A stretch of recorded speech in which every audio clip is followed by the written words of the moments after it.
Saya nak tanya, apa jadi 33 tahun pada Kelantan tentang soal air, soal asas, soal daruri yang ditekan dalam agama? Saya boleh sebutkan di sini bahawa tentangan kita, misalnya umpamanya pertentangan dengan PAS itu bukan kerana dasarnya. Pertentangan itu adalah kerana kaedah, uslub, pendekatannya itu. Kenapa kita kata sekarang ini kita berhadapan dengan masalah politik kaum dan agama yang ekstrim? Saya bagi contoh, umpamanya kenyataan-kenyataan yang dikeluarkan oleh Presiden PAS. Saya hormat kepada Presiden PAS, kesarjanaannya dalam hal geopolitik dan sebagainya. Tetapi lewat ini kenyataan-kenyataannya itu membunuh keharmonian kita, hubungan baik sesama kita. Bagaimana kita boleh menggelar satu pihak yang lain itu sebagai tidak beriman, tidak beroleh hidayah, yang terakhir itu disebut sebagai kita ini walak kepada orang bukan Islam, walak kepada dia. Saya nak tanya, apakah corak pemerintahan Islam yang didambakan oleh PAS?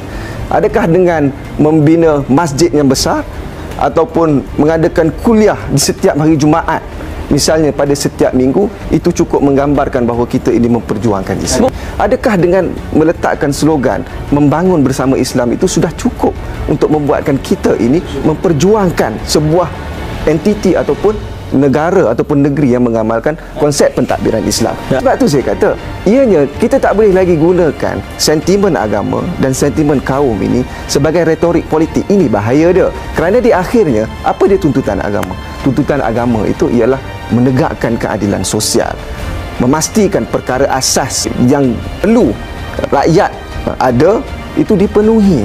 Saya bagi contoh, sekarang ni ada istilah baru yang cuba diperkenalkan oleh rakan-rakan daripada PAS. Itu menyebut bahawa kerajaan hari ini adalah kerajaan kakistokrat. Disebut kerajaan yang tidak ada keupayaan untuk memerintah. Bayangkan, kerajaan ini baru ditubuhkan 7 bulan.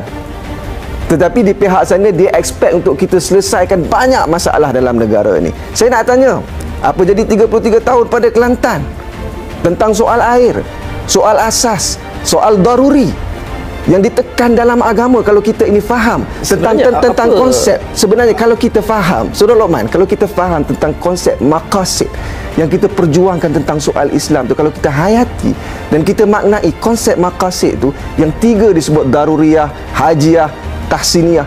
Air ini ialah soal daruriyah, tetapi 33 tahun tak selesai. Sebab apa tak selesai? Sebab kalau ikut jawapan daripada Tuan Ibrahim Tuan Man, mantan Menteri Air, sebut bahawa kegagalan punca masalah air di Kelantan ni ialah disebabkan oleh masalah pengurusan dan juga tata kelola. Jadi sebab itu penekanan politik kita pada hari ini ialah tidak lagi berkisar tentang soal kaum, tidak lagi berkisar tentang soal agama.